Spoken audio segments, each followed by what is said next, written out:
Oman, Malaysia ও বাহরাইনের মতো গুরুত্বপূর্ণ শ্রম বাজারগুলো পুনরায় চালুর উদ্যোগ নিয়েছে সরকার। আগামী ৩ মাসের মধ্যে বন্ধ বাজার চালুর লক্ষ্য নির্ধারণের পাশাপাশি অভিবাসন ব্যয় কমানো এবং প্রতারক রিক্রুটিং এজেন্সির বিরুদ্ধে কঠোর ব্যবস্থা নেওয়ার ঘোষণা দেওয়া হয়েছে।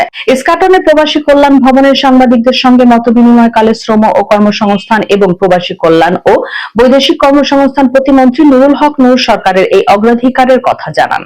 প্রতিমন্ত্রী জানান, অভিবাসন ব্যয় নির্দিষ্ট করে দেওয়া, প্রতারণায় জড়িত রিক্রুটিং এজেন্সি নিবন্ধন স্থগিত এবং দীর্ঘদিন বন্ধ থাকা ওমান, বাহরাইন, মালয়েশিয়ার শ্রমবাজার পুনরায় চালু, এই তিনটিকে তাৎক্ষণিক অগ্রাধিকার হিসেবে নিয়েছে সরকার।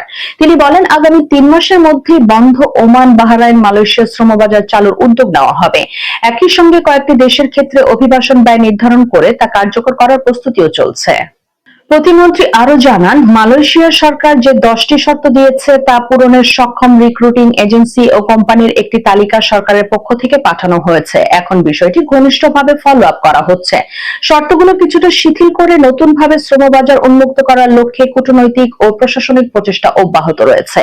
এছাড়া বিভিন্ন দেশে অবস্থিত বাংলাদেশি দূতাবাসে লেবার উইং বাড়ানোর বিষয়েও আলোচনা হয়েছে।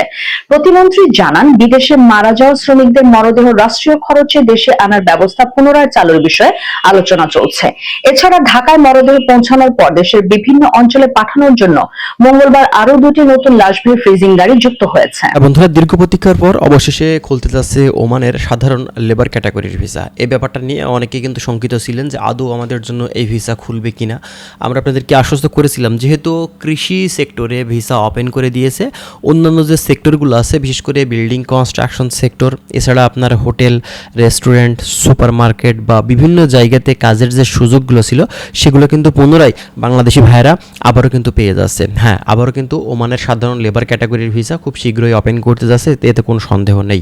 বাংলাদেশ থেকে বাংলাদেশের প্রধানমন্ত্রী এবং এর পাশাপাশি যিনি প্রবাসী কল্যাণ মন্ত্রী আছে, তিনি কিন্তু খুব শীঘ্রই বাংলাদেশ থেকে সফরে যাবে ওমানে এবং সেখানে দ্বিপাক্ষিক চুক্তি এবং তাদের সাথে কূটনৈতিক সম্পর্ক এবং অন্যান্য বিষয় সম্পর্কে তাদের সাথে কথাবার্তা হবে। আমাদের শ্রমবাজার নিয়ে অবশ্যই যে সমস্যাগুলো আছে সেগুলোর সমাধান করা হবে। বাংলাদেশ থেকে আবারও কিন্তু আপনারা সাধারণ লেবার ক্যাটাগরিতে বিভিন্ন সেক্টরে বিভিন্ন কাজে সেখানে গিয়ে আপনারা কিন্তু আবারও কাজ করতে পারবেন এবছরেই। ঠিক আছে, তো যাই হোক, যদি আরও বিস্তারিত তথ্য আপনারা জানতে চান সেক্ষেত্রে অবশ্যই আপনারা আমাদের চ্যানেলের সঙ্গেই থাকবেন। আমরা চেষ্টা করছি বিভিন্ন ধরনের গুরুত্বপূর্ণ আপডেট ইনফরমেশনগুলো আপনাদেরকে দেওয়ার। ভালো থাকবেন, আল্লাহ হাফেজ।